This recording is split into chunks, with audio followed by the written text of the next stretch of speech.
Hey guys, so I haven't made a video in quite a while.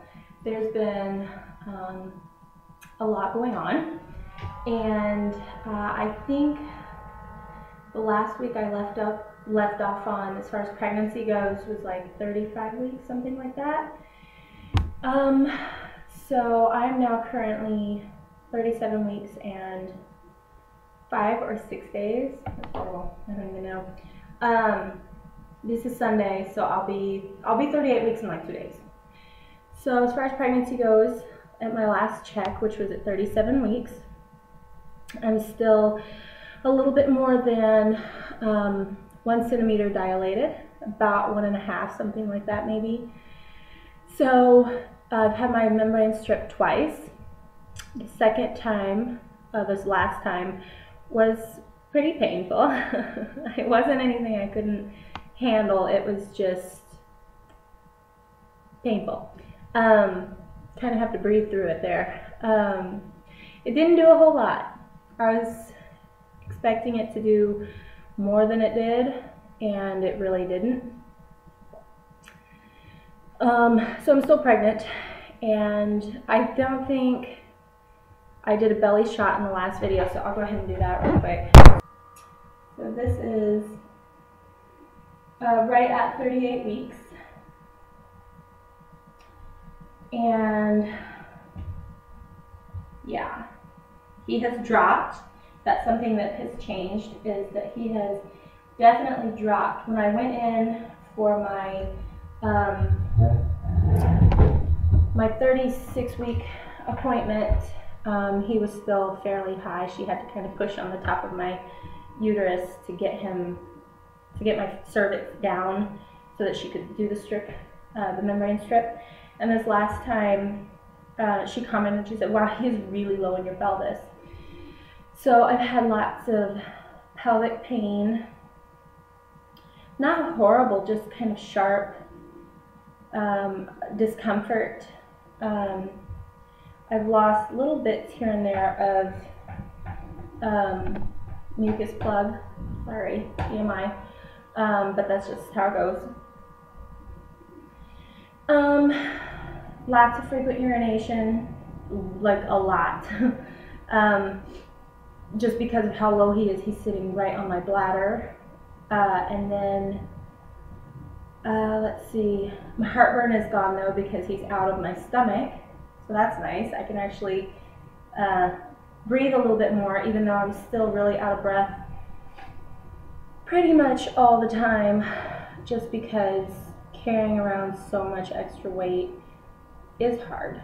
I'm trying to think. I was about, I'm going to say, I'll give it an average. I was about 155 pounds before I got pregnant, and about a size 6 jeans, I guess I'd say. Sometimes a little bit smaller, sometimes a little bit bigger, depending on the brand. And my weight always kind of fluctuates about 5 pounds during the month. So, but at my smallest, I could fit into size 4. We'll put it that way. So that was 155 pounds. I, at my last appointment, am now 200 pounds. Wow. So that's still not as much as I've gained with my second. However, you know, I really felt like I gained that weight with my second. I felt like I felt 220 pounds with him, which is what I do believe, when I actually had him. I could be wrong. It was either 210 or 220, but I don't remember for sure. This time, I know I've gained weight. I can tell in my face and my arms and my butt and all that kind of good stuff. But I don't feel, I don't know, I don't feel like I weigh that much.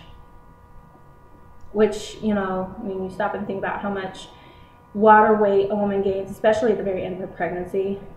I guess I was just kind of shocked by the number, because I just don't feel like I weigh quite that much. However, in the last 2 months, no, 6, 29. Okay, so in the last like 3.5 months, something like that, I've only gained about 10 pounds.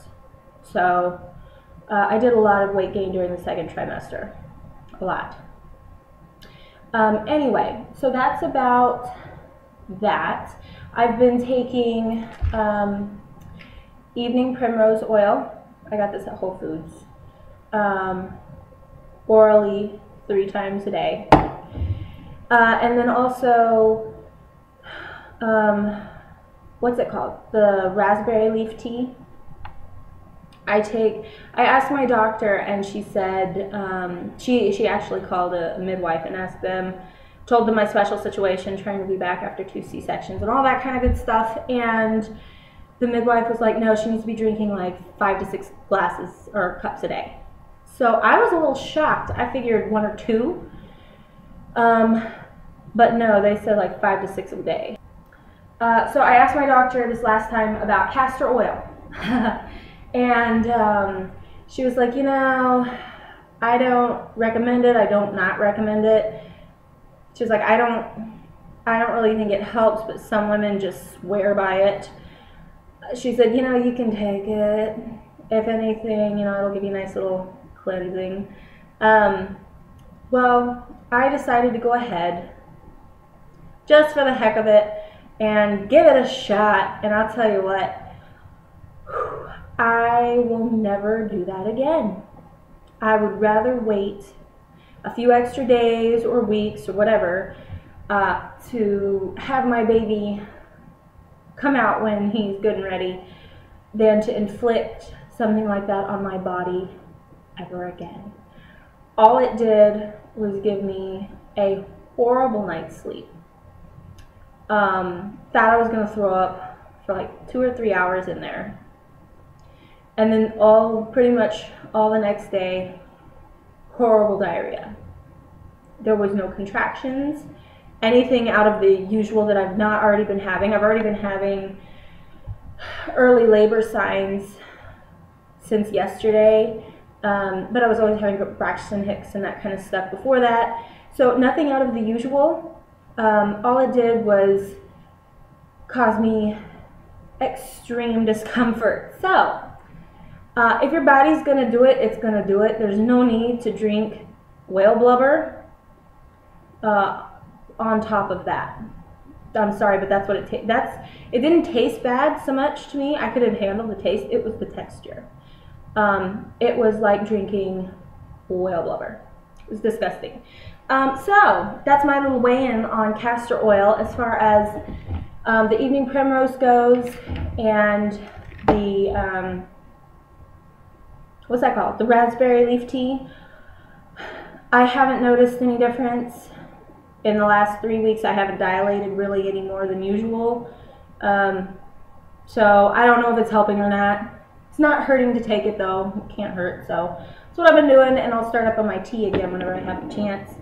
And yeah, so this is 37 weeks, and it's like the very end of 37 weeks. But and if you have any questions, especially about the castor oil and all that kind of stuff, let me know, and I will see you guys next week.